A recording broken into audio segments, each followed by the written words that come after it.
J'ai dit, et ma femme, Astrid, m'a dit, quelle décision tu vas prendre? Mais c'est avec ton salaire qu'on vit, que tu nourris papa, maman, ma famille vit de ton salaire. Mais comment allons-nous tenir? Nous n'avons pas d'église, nous n'avons pas une organisation qui nous soutient. On va faire comment? Et c'est ça qui m'a amené à trouver une chambre chez les moines. Et je suis resté dans cette chambre 51 jours, 51 nuits sans miette de pain. C'est au 43e jour, 43e jour, qu'une main m'a tenu à ma poitrine. Je me suis retrouvé dans le ciel. Oh, sur un boulevard où un monde comme à Paris se pressait, courait. Il y en a qui avaient la Bible, il y en a qui chantaient en langue. Et comme je les ai vus chanter en langue, avoir la Bible, je me disais qu'ils allaient alors à l'église. Et je me suis mis derrière eux en courant pour aller à l'église avec eux.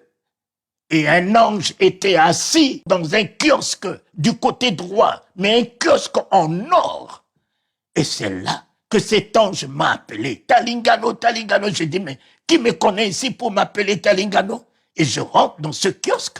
Il a ouvert un grand livre.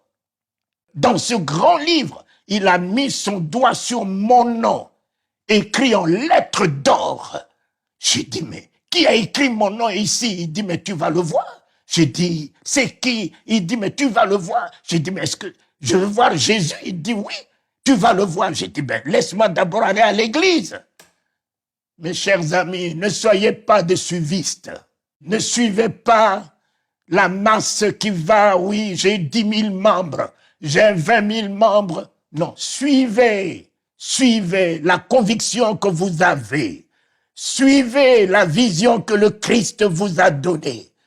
Ne courez pas derrière les manifestations, derrière les onctions, derrière les hommes avec le pouvoir des miracles qui racontent des aventures, qui vous racontent votre vie. Suivez la parole de Dieu. Suivez le Christ, votre sauveur, rédempteur. Suivez le Saint-Esprit. Ils allaient tous à l'enfer avec la Bible à la main. En enfer. La Bible à la main. J'ai vu beaucoup de chefs d'État que je ne pourrais pas nommer ici, mais tous m'ont montré une Bible tirée de l'original.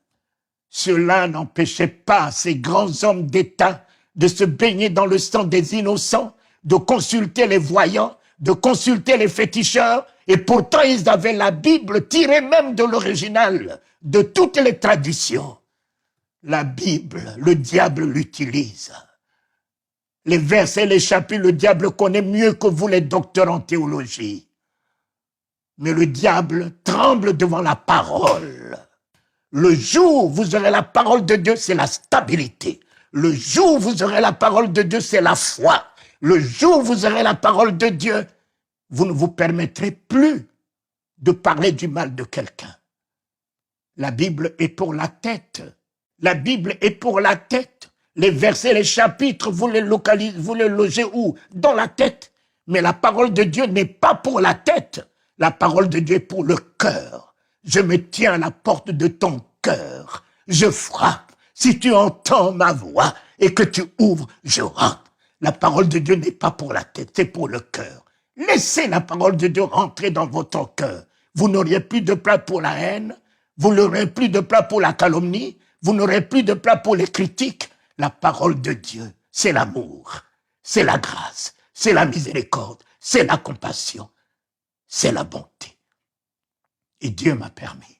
Je suis revenu, voyant tous ces gens rentrer à l'enfer, je suis revenu et j'ai rencontré le Seigneur Jésus, qui m'a pris dans ses bras comme l'époux prend son épouse.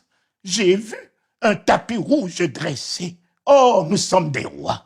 J'aime beaucoup chanter, il est le roi des rois. Ces rois ne sont pas Biden, Macron, ces rois, c'est vous. C'est vous qui êtes ces rois, parce qu'il vous a donné le royaume. En vous donnant le royaume, vous ne pouvez pas être quelqu'un d'autre qu'un roi. C'est vous qui êtes ce roi dans ce monde.